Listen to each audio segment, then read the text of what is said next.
ẹ̀yin tèmi báwo ni o ṣẹ́ wa lẹ́lẹ́lẹ́lẹ́lẹ́lẹ́lẹ́ ṣẹ́ wa ẹ̀yin tí Yínká Ayéfẹ́lẹ́ Bisi Ologe ni o ètò ẹ̀ ẹ má gbádùn ẹ̀.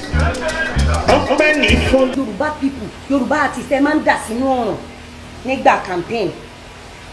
What have you done, sir, to assist these old people? Tẹ́ máa ń dà sínú ọ̀ràn nínú campaign. The only thing tẹ́ máa ń fún wa tẹ́ bá ti kó peanut sílẹ̀ tó bá ti di inauguration ẹ fẹ́ rí Yorùbá mọ́. Kò sí Yorùbá artist kankan tó lè dẹnu ọ̀nà yín ní sílẹ̀kùn. Àmọ́ tó bá sọ fún yín pé ẹni ẹdó dé ọwọ́ kan lẹ́ máa sílẹ̀kùn. Àgàgà tó bá sọ fún yín pé Genevieve dọ́dọ̀ yín ẹ máa gbọ̀n ni. Ẹ wá ní kí ní Igbo máa nà yẹn pa. Igbo máa fi sledgehammer fọ́ orí yín tútú. Igbo wọ́n á gbé sledgehammer wọ́n á fi fọ́ orí yín tútú. Let me tell you something, if you are not loyal, you are not loyal. Uncle, all the Yoruba people bí pé ni o bá fi ṣe ni o. Imagine in history there is no Igbo old blogger, there is no Hausa Igbo blogger, but we have an elderly woman on Facebook over 60 destroying every successful celebrities. What have you done as a governor to protect the image? Ẹ wá fẹ́ kó mi lọ sínú ọ̀run, èlò lẹ fẹ́ fún mi. Wàláhì kọ̀rọ̀ kẹ́ kó mi lọ nùrùn lọ campaign fún yín. Ó pè mí kọ́tà mi lọ fọ bàtà ọ̀kọ́tà mi lọ gbàrú. Mo ní integrity gan sa. Wàláhì wọ́n sọ fún yín tó lọ ṣe máa ní mo ní gbéraga. Uncle, mo ní gbéraga bàjẹ́. Uncle, èmi kọ́lé máa kó sínú ọ̀run. Tó bá jẹ́ pé wọ́n lọ fún Ṣòwòrẹ́ àti Banky W die àtàwọn youth kankan, I will be in for it. But mo rí wípé ẹ̀tàn ni wọ́n wá fi kọ́nà wa. Nǹkan ibi tó dẹ̀ ń lọ yẹn ọ̀pọ̀lọpọ̀ Yorùbá ò mọ̀, àwọn ọ̀dọ́ tó tẹ̀lé wọn ò mọ̀ wípé wọ́n fẹ́ kó àwọn jọ fi achieve ìpínyà tán fẹ́ pínyà ni. Togo bá gbọ́gọ́ Yorùbá ń gá kogo gbọ́gọ́ mi gidanga. Ọmọgọmọ yọ gọ́gọ́ mi gíríngín. Kogo lọ́gọ́ fún Labour Party ní kí togorígi agaraga wọn gan wọn gan fẹkẹ pé kí ìbílùkù yìí sígi méjèèjì ngi sígi mẹ́kẹta ń ga ọmọ ọdún mélòó ni mi tí mo fẹ́ lọ fẹ̀mí mi ìlú ewu.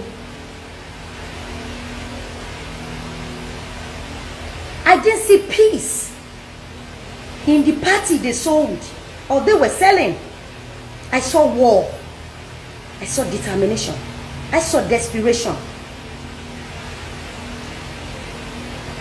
Mo ti rí picture Somalia, mo ti rí picture Afghanistan. Uncle Sanwo Olu nígbà tí wọ́n pààyàn ní toll gate. If I were you as a governor, sir, I will make sure I get to the bottom of the case. Mo dẹ̀ máa display face àwọn tí wọ́n ṣe bẹ́ẹ̀ rò pé social media ò strong ni. Ẹ mọ̀ nǹkan tó fi campaign against ní Uncle Sanwo Olu. Wọ́n ní pé toll gate pé ẹ̀yin Yorùbá ni. Tèmi dẹ̀ mọ̀ gẹ́gẹ́ bí intelligent person pé àwọn people yìí ló wà nídìí ẹ̀. Wọ́n dẹ̀ mú wọn gbélé yín lórí nítorí pé wọ́n ti rí yín ẹ ti busy jù àbí. Àwọn ọ̀nà tẹ́ ń ṣe àwọn gbogbo project tó jẹ́ kẹ́ ẹ busy tẹ́ ẹ rí bí protect àwọn ògo yín. Ṣé àwọn àjèjì wa ní gba project yẹn lọ́wọ́ yín báyìí? Ṣẹ́yìn yín kọ́nà ti máa parí project yìí báyìí?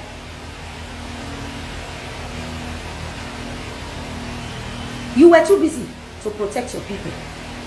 You were too busy to tell the youth who are the people behind Lekki toll gate, like toll gate issue. You were too busy. You were àwọn ọmọ òṣì, àwọn ọmọ rádaràda, àwọn ọmọ ìyariwo náà ní. Ẹ̀rígbọ́n ẹ fọ́ ẹ̀pọ̀n yín, Uncle Sanwo Olu, wọ́n mú ẹ̀pọ̀n yín àti MC Olúọmọ. Kódà wọ́n kó ẹ̀pọ̀n bàbá wa, Tinubu wọ́n kó ẹ̀pọ̀n bàbá. Àwọn ọmọ yẹn wọ́n dẹ̀ pábà ẹ̀pọ̀. Mo mọ̀ pé ẹ̀pọ̀n yẹn máa ròyìn after election governorship. Ó ń pẹ́ kán tó bẹ́ ẹ̀pọ̀n yín dànù. Àwọn youth yín wọ́n wá kọ̀yìn sí yín. Àwọn youth yín kọ̀yìn sí yín. Uncle Sanwo Olu, you are too busy to create 5 minutes to address the youth. You think you are too busy than the youth? No. You think you are too busy? No. Àwọn ọmọ yẹn ń para, they have nothing to lose. Bẹ́ẹ̀ ṣe wáyé tẹ́ bá gbọ́rọ̀ ọ̀bọ̀n méjì ẹ máa fọ́fíìsì ilẹ̀ ẹni lọ́mọ ni. Ẹ̀yin lè rìn láìsí ọ́dìlì ni. Ẹ tó bẹ́ẹ̀. Àwọn ọmọ tó máa sọ fún yín pé ikú ló kàn, kò sóúnjẹ, kò sówó, kò síná. Ẹ ti wá busy ẹ ti nígbà tí mò ń ṣe show tó bá ti purọ́ mọ́ mi ṣé bí ráàzì lẹ máa ń pè ní Gov Sanwo Olu tó bá yẹ pé bó ṣe ń parọ́ mọ́ mi àwọn Yorùbá tẹ́ ẹ kó kalẹ̀ àwọn Yorùbá yín tó ń bàyàn lórúkọ jẹ́ tó bá yẹ pé bó ṣe ń parọ́ mọ́ mi mo dákẹ́ ni kí lọ́ọ́ máa ṣe pọ́ọ̀ṣì bó o bá ṣe fọ́ ẹ̀kan tèmi náà rèé mo yá ń tètè tó bá ti parọ́ mọ́ mi hello Nigerians ẹ sábọ́ dúdú ti dé ẹgbàá mi o you call me names you call me ras you call me names my own is I want to survive. I want to survive. If you want to deal with Yoruba people, you learn how to explain. Yoruba people will set you up. Yoruba people will set you to prison. Yoruba people will tell you not to talk. Má sọ̀rọ̀. Ó ti pọ̀jù yẹn lọ abẹ́ ṣe èrè ta ló pọ̀jù kí ni lọ. Pọ̀jù pé kí n explain ara mi. Tó bá máa bá Yorùbá tó o gbọ́dọ̀ ní wèrè. Tó o bá fẹ́ jẹun ẹ̀mẹ́ta láàrin Yorùbá, o fẹ́ jẹun ẹ̀mẹ́ta láàrin Yorùbá. Gbọ́ mi, o gbọ́dọ̀ pẹ́tì. Wá àwọn Yíbò ló ní class torí wọ́n bá yára wọn jẹ́. Haúsá wọn bá yá but Yorùbá you want to be eating three times a day lójú Yorùbá o dẹ̀ ní ẹ̀sà oúnjẹ àárọ̀ yìí bí mo ṣe rí rèé o oúnjẹ ọ̀sán yìí bí mo ṣe gẹ̀ẹ́tì ẹ̀ rèé oúnjẹ alẹ́ bí mo ṣe gẹ̀ẹ́tì ẹ̀ rèé. If you don't do that Yoruba people will kill you like a fowl.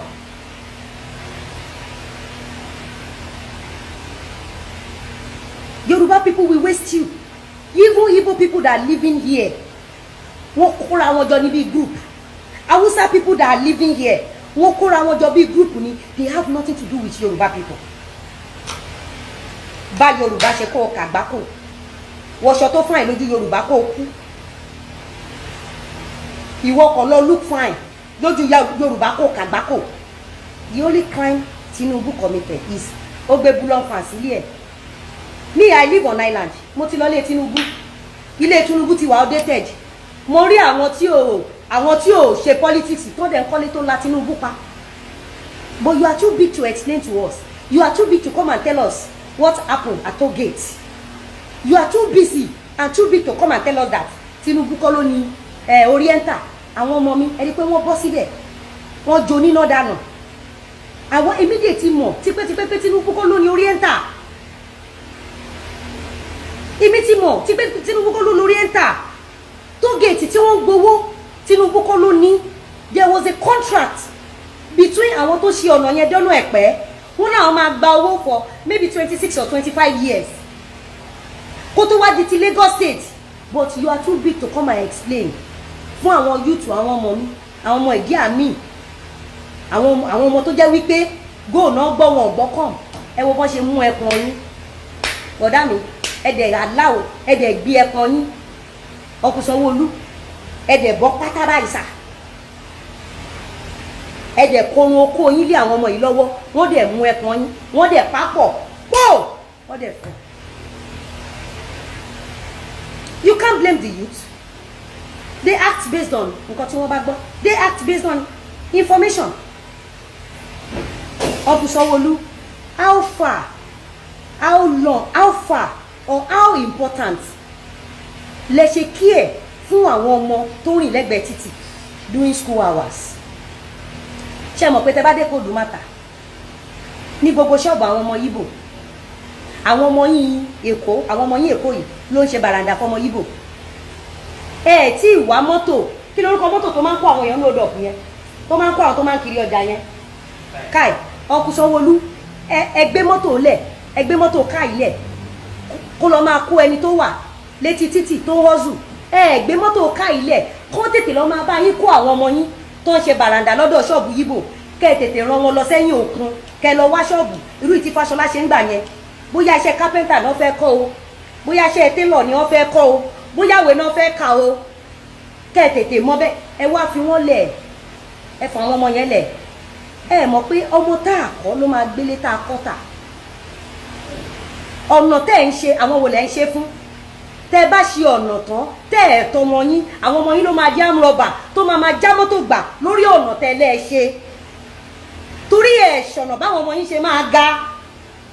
Gov Sanwo Olu, is it not a shame for Lagos State government not to have a youth a Lagos State indigene as SSA tó jẹ́ entertainer? It's not a ṣé kò ń ṣe shame Ìlọrin ní Oǹdó ní Ọ̀yọ́ ní Mercy Johnson gbogbo àwọn ọmọ Yíbò yẹn tó wà nínú entertainer tó wà nínú entertainment ní gbogbo àwọn ìjọba ìlú wọ́n fi wọ́n ṣe SSA ọkùnrin Sanwó Olú bí mo ṣe ń tajà ṣe dọ́dọ̀ mi rajà rí mo bí yín sà ẹ dọ́dọ̀ mi rajà rí bí mo ṣe ń ṣiṣẹ́ takun ẹ sọ nǹkan tí Lagos State ti ṣe fún mi láti fi mí ṣe àríkọ́ṣe fún ọ̀dọ́ pé kán tẹpá mọ́ àwọn ọmọ yahoo lẹ́ ń lé kiri àtàwọn ọmọ ọlọ́mọ tó ń kiri pure water nínú odò lẹ́ ń lé kiri ó dùn mọ́ mi dandan ẹ ṣẹ̀ṣẹ̀ bẹ̀rẹ̀ sà ẹ ṣẹ̀ṣẹ̀ bẹ̀rẹ̀ sà ẹ rí reason because tó bá jẹ́ wípé inú àwọn ọmọ tó ń ṣe fíhàn tẹ́ ẹ bá mú méjì tó jẹ́ Lagos indigenous èyí tó ń kọrin èlò lẹ fẹ́ sọ fún wọn pátápátá 150 lóṣù ṣówó nìyẹn ọ̀nkú ẹ̀yìn ti ẹ̀kọ́ bọ́jẹ̀tì 2 million pé ok nínú àwọn ọmọ tó ń ṣe entertainment yìí o a fẹ́ mú 5 nínú Fuji 5 nínú hip hop ó yá ẹ wá ṣe SSA kẹ wá máa fún àwọn 100,000 àwọn ọmọ yẹn ò ní coin sí yín báyìí torí 100,000 tẹ́ bá fún wọn. Thanks for watching this video. Please don't forget to click on subscribe button. Kindly comment and share. We drop new videos daily. Thank you. God bless you.